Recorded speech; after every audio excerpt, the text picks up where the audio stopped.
Tiap kali menikah sama orang, suaminya selalu meninggal. Suami pertama meninggal, menikah dengan suami kedua, kemudian suaminya meninggal juga. Kemudian menikah dengan suami ketiga, meninggal juga. Dan suami keempat meninggal juga. Pada akhirnya wanita ini memutuskan untuk melakukan nama wanita ini adalah Atikah. Nama lengkapnya adalah Atikah binti Zaid bin Amr bin Nafi. Wanita ini adalah menantu dari Abu Bakar radhiyallahu an alias Abu Bakar, sahabat Rasulullah. Atikah ini adalah istri dari Abdullah bin Abu Bakar.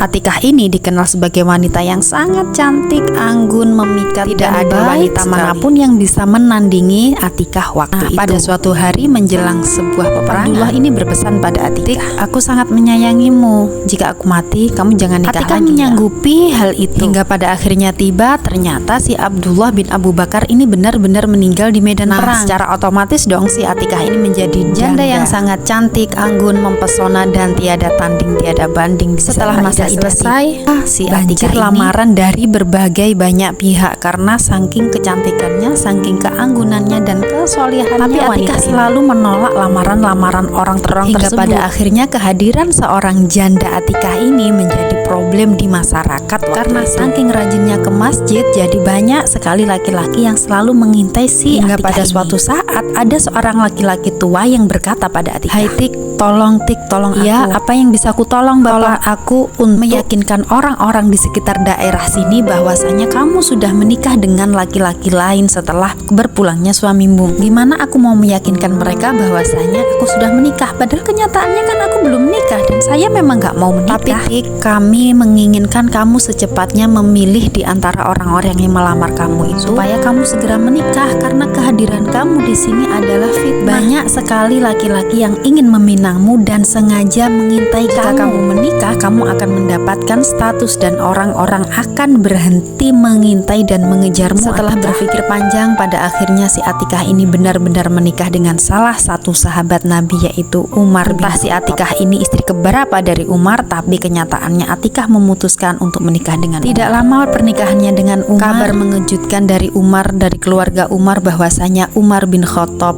wafat atau meninggal. Setelah itu Atikah mengalami hal yang sama setelah masa idah selesai. Kehadiran Atikah juga masih menjadi fitnah di daerahnya itu. Dan akhirnya Atikah pun menerima salah satu pinangan dari laki-laki yang meminangnya. Laki-laki itu adalah Zubair ibnu Awam. Kejadian terulang lagi dan pada akhirnya Zubair ibnu Awam ini meninggal di medan perang setelah 2 tahun pernikahannya dengan Atikah. Setelah kejadian itu, pada akhirnya Atikah menikah lagi dengan seseorang dan kejadian yang sama lagi terulang. Karena pengulangan yang sama terus-menerus, pada akhirnya Atikah memutuskan untuk tidak menikah. Tetap bersabar menjadi seorang janda dan selalu menjaga kehormatannya dan juga kehormatan suami-suaminya hingga ini cerita masa lalu, cerita zaman Nabi. Apakah ada cerita seperti ini di kalangan kalian? Tulis di kolom komentar ya.